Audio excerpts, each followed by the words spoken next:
सुना येती घरा या मालिकेच्या आजच्या भागामध्ये इथे शिवनाथला स्वतःचा भयंकर राग आलेला असतो, कारण त्याचा अपमान पद्माने केलेला असतो. पद्मा त्याला खूप घालून पाडून बोललेली असते. जेव्हा शिवनाथ हात जोडून तिची माफी मागतो तेव्हा इथे पद्मा म्हणते, बघितलंस, शेवटीला मी तुला माझ्या पायाशी झुकवलं ना, जसं तुला आता झुकवलंय ना, एक ना एक दिवस तसंच तुझं हे पत्त्यांचं घर आहे ना, ते सुद्धा कोलमडून पडेल. तुझ्या घराचे वासे आहेत ना, ते सुद्धा कोलमडून पडतील.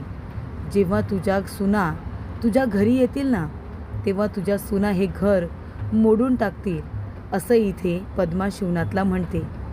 तेव्हा इथे आता हे सगळं झालेलं असतं ते म्हणजे अन्वितामुळे. अन्विताची एक चूक 2 घरांमध्ये भांडण लावून देते. तेव्हा इथे पद्माला खूप आनंद झालेला असतो, कारण शिवनाथचा अपमान झालेला असतो आणि त्यामुळे इथे आता पद्माने ढोल ताशे बोलावलेले असतात आणि ते सगळेजण नाचत असतात. तेव्हा इथे शिवनाथने स्वतःला घरामध्ये कोंडून ठेवलेलं असतं. कोंडून ठेवल्यानंतर इथे आता घरातले बाहेरचे लोक सगळे दरवाजा वाजवत असतात. तेव्हा इथे सगळे म्हणत असतात, आप्पा ओ दरवाजा उघडा ना आप्पा. तेव्हा इथे आता पद्माने जे काही शब्द शिवनाथला बोललेले असतात ना, त्यामुळे सर्वांना वाईट तर वाटलेलं असतं, पण शिवनाथने इतकं मनाला लावून घेतलेलं असतं की त्याला आता स्वतःचाच राग येत असतो. तेव्हा इथे राघव आणि त्याचबरोबर माधव, इथे उमा सगळेजण दरवाजा उघडायला लावत असतात, पण तो काही दरवाजा उघडत नाही. तर इथे पद्मा, भास्कर, रुद्र, इथे आता अन्विता सगळेजण त्यांच्या घराच्या समोरच नाचत असतात. आणि तेव्हा इथे आता पद्माला वाटत असतं की हे सगळं अन्वितामुळे झाले. तेव्हा तिला खूप आनंद झालेला असतो. तिला हात पकडून पकडून ती नाचायला लावत असते. शिवनाथला दरवाजा उघडायला सांगत असताना राघव म्हणतो, आप्पा अहो दरवाजा उघडा ना आप्पा. तेव्हा शिवनाथ म्हणतो, तू गप रे, तू तर काहीच बोलू नको, हे सगळं तुझ्यामुळे झाले. जा ना जा, तू गाव उंडार जा, ते काम तुला चांगलं जमतं. तेव्हा पद्मा म्हणत असते, कशी जिरवली या शिवनाथची. आता हे सगळं माझ्या अन्वितामुळे झाले. अन्विता बाळा, खूप चांगली कामगिरी बजावलीस तू, पण ही गोष्ट अन्विताच्या आईला म्हणजे छायाला मान्य नसते. रुद्र म्हणत असतो की आती, तरीसुद्धा तू या लोकांना खूपच जास्त हलक्यात सोडलंस हा. जर मी तुझ्या जागी असतो ना, तर मी यांचे हातपाय तोडले असते, त्यांना चांगली शिक्षा दिली असती. तेव्हा पद्मा म्हणते, अरे हो रे, मलासुद्धा इथे त्यांचे हातपाय तोडता आले असते, पण कसं आहे ना, मारल्यानंतर फक्त शरीराला वेदना होतात, पण मला त्या शिवनाथला फक्त त्याच्या शरीराला वेदना द्यायच्या नाही आहेत, तर मला त्याच्या मनालासुद्धा वेदना द्यायच्या आहेत. मला असे शब्द त्याला वापरायचे आहेत ना की त्याच्या मनाला होल पडेल आणि तो अजून खचून जाईल. आज मी त्याला जे काही बोलले ना, त्याच्यामुळे त्याला स्वतःला झोप लागणार नाही आज. तेव्हा इथे या शिवनाथच्या घराची राख रांगोळी होईल. मी जे काही बोलले ना, ते केल्याशिवाय मी काही राहणार नाही. ती म्हणते, नाचा रे नाचा, वाजवा जोरात, आणि अजून इथे नाचत असतात. तेव्हा इथे पद्माच्या आईला हे सगळं बघवत नाही, तिला नाही सहन होत. ती आता रेष ओलांडून रस्त्याच्या पलीकडे जाणारच असते. तेवढ्यातच पद्मा म्हणते, काय काय कुठे चाललीस थांब. तेव्हा इथे ती म्हणत असते, मी जाऊन जरा आलेच. पद्मा म्हणते, नाही हा, लेकीचा पुळका आलाय, लेकीची फार आठवण येते. आता एकदा जर बाहेर पडलीस ना, तर कायमच तिथे जायचं. एकदा जर लेकीकडे गेलीस तर कायमचं तिथे जायचं आणि तिच्याकडेच राहायचं. पुन्हा या घराकडे वळून बघायचं सुद्धा नाही. या घराचे दरवाजे कायमस्वरूपी तुझ्यासाठी बंद होतील. तेव्हा इथे आता पद्माच्या आईला, माईंना आप्पाचे शब्द आठवतात. आप्पा म्हणालेले असतात, एक गोष्ट लक्षात ठेवा, वेळ आली ना तर तुम्ही पद्माची साथ द्या, पद्माच्या पाठीशी खंबीरपणे उभे राहा. कारण का तर आपली पद्मा जळका निखारा. आपली उमा शांत आहे, कारण तिच्याजवळ शिवनाथ आहे. त्यामुळे तुम्हाला पद्माची काळजी करावी लागेल. 2 बहिणींमध्ये समीट घडवून आणण्यासाठी तुम्हाला पद्माच्या सोबतच राहावं लागेल. तिची ढाल बनून ती जेव्हा चुकीचं पाऊल उचलेल तेव्हा तिला बरोबर रस्त्यावरती आणण्याचं काम हे तुमचं असणार आहे. तेव्हा तुम्ही पद्माची साथ द्या. तेव्हा इथे उमाकडे जाण्यासाठी उचललेला पाय ती मागे घेते आणि सरळ आता ती घरामध्ये निघून जाते. तेव्हा इथे आता वेदा म्हणत असते की आप्पा दरवाजा उघडा ना आप्पा. तेव्हा ती बघते तर काय, आप्पा इथे स्वतःचा पट्टा काढूनच स्वतःला मारत असतात, स्वतःला दोष देत असतात की माझं चुकलं, मी कुठेतरी कमी पडलो, मी इथे यायलाच नको होतं, मी जगायलाच नको होतं, मेलो असतो तर बरं झालं असतं. तेव्हा वेदा म्हणते आई दादा लवकर इकडे या, बघा आप्पा काय करतायत, आप्पा स्वतःला मारतायत. तेव्हा इथे लगेच उमा म्हणते अहो काय करताय तुम्ही, दरवाजा उघडा बरं, असं करू नका, इतकं मनाला लावून घेऊ नका. तेव्हा राघव म्हणतो दादा आपण एक काम करूया, दरवाजा तोडूया आपण. तेव्हा राघव आणि माधव दोघेजणं दाराला धक्का देत असतात. तेव्हा इथे सगळेजण आता त्याला थांबवण्याचा प्रयत्न करत असतात. शिवनाच्या हातातून पट्टा खेचून घेत तो फेकून देतात. आणि तेव्हा प्रेक्षकांनो इथे आता माधव म्हणतो बाबा सावरा स्वतःला, सावरा ना स्वतःला, का इतका त्रास करून घेत आहे. तो म्हणतो का मी स्वतःला सावरू, नाही सावरणार, मी मारणार स्वतःला, माझी चूक झाली आहे ना खूप मोठी. मी इथे आलो, मी एका श्रीमंत मुलीवरती प्रेम केलं, ही चूक झाली माझी. प्रेमाला काही महत्त्व नाही आहे, खरंच सांगतो प्रेमाला महत्त्व नाही. इथे फक्त गरीबाने गरीब राहायचं आणि कुणावरती प्रेम करायचं नाही. माझं चुकलं, मी इथे एक लावारिस म्हणून आलो, खानदानाचं नाव नाही, आणि मी एका मुलीवरती प्रामाणिकपणे प्रेम केलं, तिच्याशी लग्न केलं, आणि शेवटीला काय झालं हे सगळं तुम्हाला भोगायला आलं. तरीसुद्धा मी कुठे कमी पडलो नाही, काबाड कष्ट केले, माझ्या मुलांना हे सगळं भोगता यावं नये यासाठी मी काबाड कष्ट केले, हे सगळं उभं केलं, हे सगळं मी स्वतःच्या हिमतीने तयार केलं. तुम्हाला चांगले संस्कार दिले, पण तुम्ही काय केलं, त्या संस्काराची राख रांगोळी केली. राघव म्हणतो बाबा तुम्हाला वाटते तसं खरंच काही नाही आहे, मी काही नाही केले, तुम्ही एकदा ऐकून तरी घ्या ना. तेव्हा इथे उमा म्हणते अहो शांत व्हा तुम्ही. तो म्हणतो नाही होणार मी शांत. का शांत हो मी काहीही चुकीचं केलेलं नसताना ती पद्मा किती आणि काय बोलली मला. काय म्हणाली की तुझ्या सुना घरामध्ये येतील आणि हे घर कोलमडून पडेल, तुझं घर तोडून टाकतील.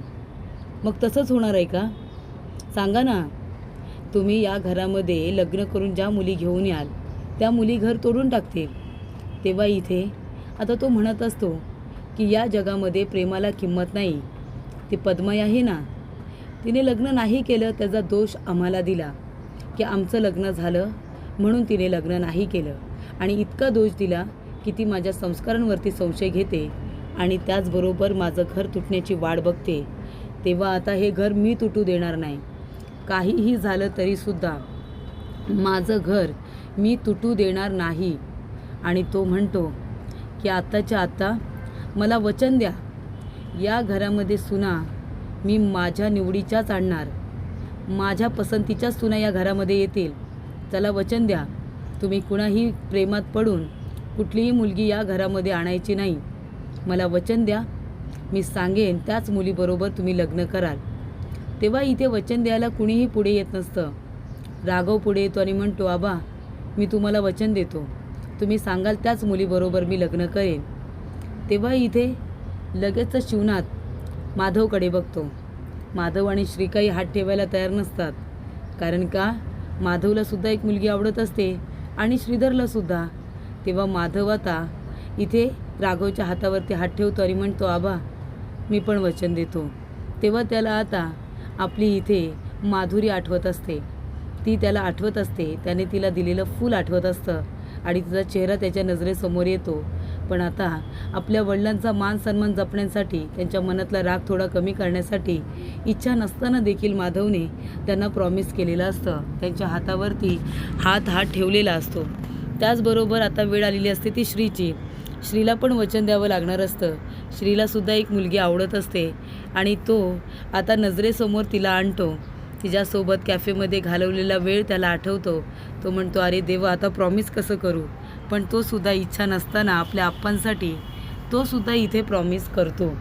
आणि तेव्हा प्रेक्षकांनो, इथे आता शिवनाथ म्हणत असतो की बघा माझ्या तिन्ही मुलांनी मला प्रॉमिस केले, पद्मा काय बी झालं तरी मी तुझी इच्छा कधी बी पूर्ण होऊ देणार नाही. मी माझं हे घर कधी बी तुटू देणार नाही. कळलं ना तुला. माझं घर मी भक्कमपणे असं बांधून ठेवेन. कारण पद्मा म्हणालेली असते की तुझ्या 3 सुना येतील ना, त्या घर तोडतील आणि तुला या घरातून आहे ना हकलून देतील. तुला या तुझ्याच घरातून बाहेर काढतील. असं इथे पद्मा म्हणत असते, वाट बघत असते. तेव्हा इथे आता अन्विता विचार करत असते की झालं ते व्हायला नको होतं. एक खोटं बोलायला दुसरं खोटं बोलले आणि दुसरं खोटं लपवायला तिसरं खोटं बोलले. तेव्हा ती विचार करत असते. हा रुद्रसुद्धा मध्येच टपकला असं म्हणत असते. तेव्हा आजी तिथे तरी म्हणते, मला सगळं कळलं आहे. तू मगाशी खोटं बोललीस ना. तुला राघव आवडतो ना, प्रेम आहे ना तुझं राघववरती.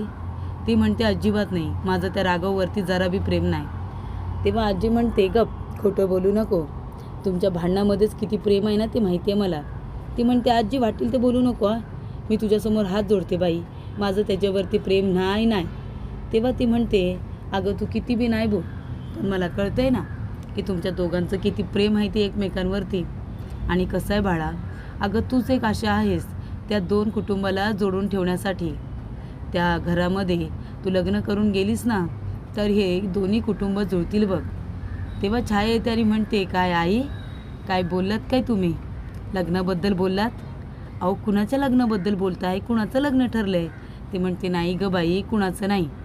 ते म्हणते, अहो सासूबाई, तुम्हाला काय आता ह्या वयात काय लग्न बिग्न करायचं आहे की काय? तुम्हाला लग्न करायचं आहे का? सांगा तसं. ती म्हणते, बाई काही बोलू नकोस. नाही माहिती आहे तू बोलताना काही विचार करत नाही, आधीपासूनच मला माहिती आहे. पण हल्ली तर तू काय बी बोलायला लागलीस. मी माझ्या लग्नाबद्दल नाही, अन्विताच्या लग्नाबद्दल बोलत होते. ती म्हणते, भाई का सासूबाई, बरं ठीक आहे, जाऊ दे सासूबाई, काय बी बोला. पण आज जे काही झालं ते व्हायला नको होतं. हे समजा घडायला नको होतं, असं ती पण म्हणत असते बिचारी छाया. त्यानंतर सगळेजण जेवायला वेळेवरती आलेले असतात. राघव आता बघत असतो आपल्या आप्पांच्या खुर्चीकडे. आप्पा काही अजून आलेले नसतात.